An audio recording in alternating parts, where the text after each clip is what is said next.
오늘의 10분 말씀. 신명기 18장 15절로 22절입니다.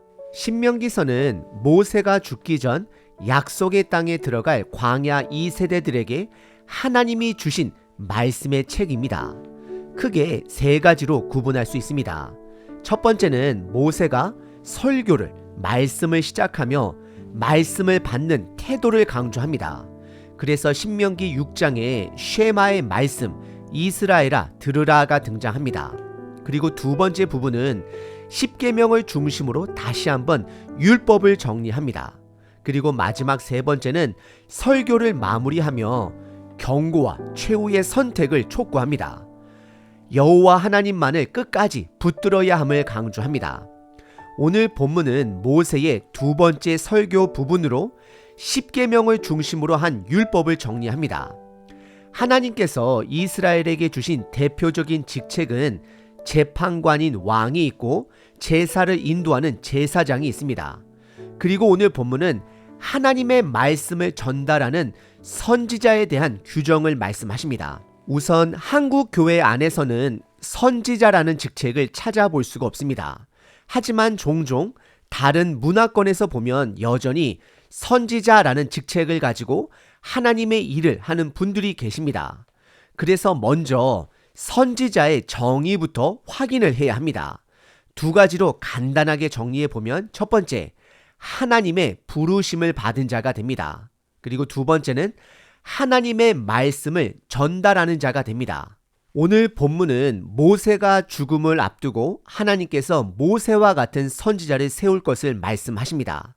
하지만 동시에 거짓 선지자를 조심해야 할 것을 경고합니다.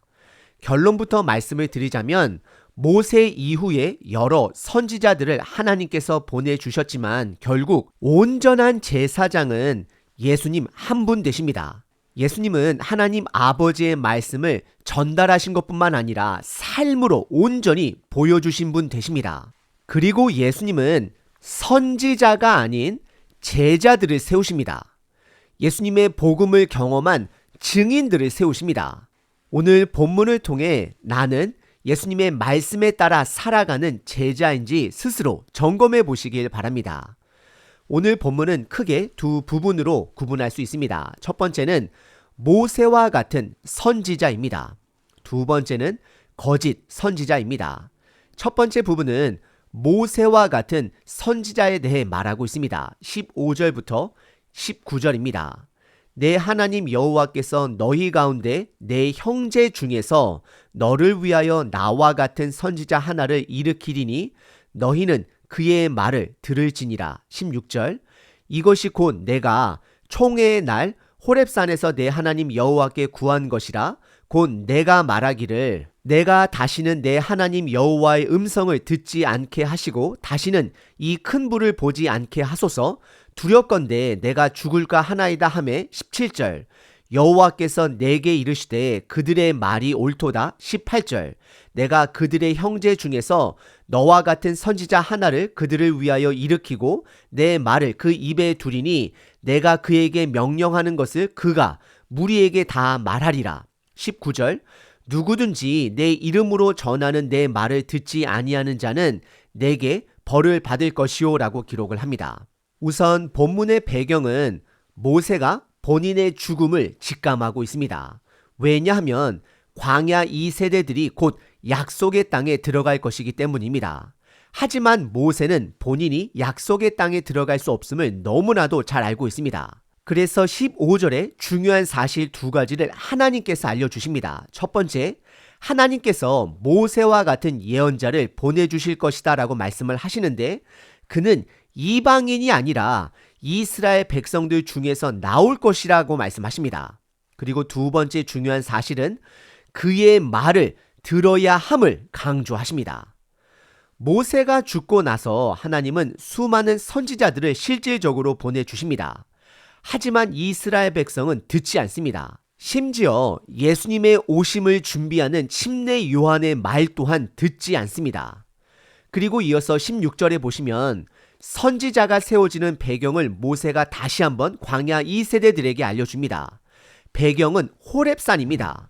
호렙산은 시내산의 다른 이름입니다. 호렙산에서 백성들은 드러난 하나님의 임재로 인해 매우 두려워하였습니다. 그래서 백성들은 중재자를 요청하였고 하나님은 모세를 그들의 중재자로 세운 것이고 앞으로도 세울 것을 말씀하고 계십니다. 우선 17절에 보시면 하나님은 이스라엘 백성들의 요청을 수락하셨고 18절에 중재자로 모세를 세우셨고 앞으로도 중재자를 세울 것을 말씀하십니다. 그리고 19절에서는 누구든지 하나님이 세운 중재자의 말을 반드시 들어야 함을 강조하십니다. 그렇지 않는 자에게는 벌을 내릴 것이다 라고 경고하십니다. 오늘 본문의 첫 번째 부분은 모세와 같은 선지자에 대해 말씀하고 계십니다. 두 번째 부분은 20절서부터 22절로 거짓 선지자를 분별하는 방법을 말씀해 주십니다.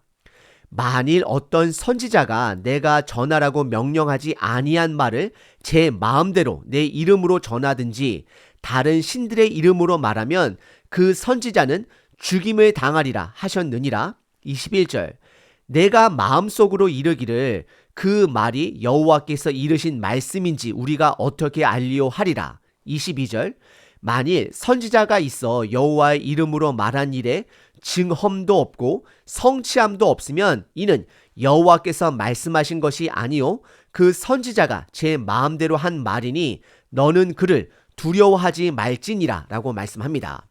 20절에 누군가 하나님의 이름으로 하나님이 주시지 않는 말씀을 전달하거나 다른 신들의 이름으로 전달하는 자는 반드시 죽임을 당할 것이다 라고 경고하십니다.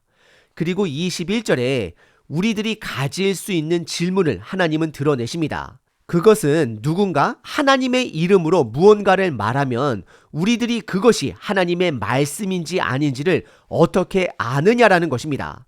그래서 바로 이어지는 22절에 선지자가 전달한 말이 증거도 없고 성취도 없으면 그는 거짓 선지자가 됨을 말씀하고 있습니다. 오늘 본문의 두 번째 부분은 거짓 선지자를 분별하는 방법을 말씀해 주십니다. 온전한 선지자에게는 증거와 성취가 반드시 따라야 합니다. 오늘 본문은 모세가 그가 죽은 이후 하나님의 말씀을 전달할 선지자에 대해 말하고 있습니다. 지금 이 시대에는 수많은 소식을 전달하는 자들이 있습니다. 특별히 예수님의 이름으로 잘못된 가르침을 전달하는 자들은 과거 사도행전 때나 지금이나 앞으로도 여전히 존재할 것입니다. 구약에서 하나님은 선지자들을 보내셨습니다. 하지만 지금 시대는 우리 모두에게 너무나도 선명하게 드러난 하나님의 말씀, 성경 말씀이 있습니다. 그리고 지금 시대는 그 성경 말씀을 복음의 시각으로 가르쳐줄 목사, 교사들이 필요합니다. 하지만 현대 시대에 더욱더 필요한 것은 말씀대로 살려고 하는 증인들이 필요합니다. 아무리 살아있는 정보 AI 시대에 살아간다 할지라도 우리들에게 말씀대로 살아가는 증인이 없다라면 결국 생명을 잃어가게 됩니다. 그래서 예수님 또한 죽음 그리고 부활 이후에 두 가지를 가지시고 여전히 복음을 전달하십니다. 첫 번째는 하나님의 말씀입니다. 예수님의 모든 말씀은 성취되었고 성취될 것입니다. 한 가지 예로 예수님은 예루살렘 성전이 멸망할 것을 예언하셨고 그 멸망 예언은 주후 70년에 티투스 장군에 의해 성전이 멸망되었습니다. 그리고 예수님은 부활하신 이후에 여자들에게 나타나 제자들에게 가서 갈릴리로 먼저 가 기다리겠다라는 말씀을 전달하게 하십니다. 이 말씀은 예수님께서 죽기 전 제자들에게 미리 하신 말씀입니다. 결국 말씀을 통해 복음을 전달하십니다. 그리고 두 번째는 예수님은 부활의 소식을 경험한 증인들을 통해 복음을 전달하게 하십니다. 그래서 복음을 전달하기 위해서는 먼저 내가 복음을 경험해야 하고 말씀으로 전달해야 합니다. 여전히 지금 시대는 하나님의 말씀과 그 말씀을 경험한 증인들을 통해 복음이 확장되어져 가고 있습니다. 오늘 하루 먼저 성경 말씀에 순종함으로 복음을 경험하는 자 되시길 바랍니다. 그리고 그 경험한 복음을 증인으로서 남들에게 나누시는 하루 되시길 바랍니다. 365일 기도문입니다. 요한복음 19장 29절 30절.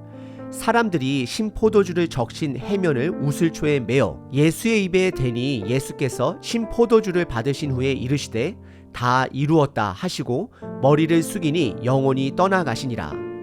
늘 우리를 한결같은 자비로 인도하시는 용서의 아버지 감사합니다. 예수님의 대신 죽어주심을 생각하며 다시 시작하는 신앙을 갖게 하소서. 나의 오만함, 나의 교만을 버리고 주님 앞에 나아가게 하소서. 내가 경험한 복음을 남들에게 나누게 하소서. 오늘도 초심을 향하여 돌이킵니다. 내 자리가 어디든 말씀을 붙들고 말씀을 경험하고 말씀을 나누는 증인의 삶을 살아가게 하소서. 예수 그리스도의 이름으로 기도합니다. 아멘. 항상 기뻐하라. 쉬지 말고 기도하라. 범사에 감사하라.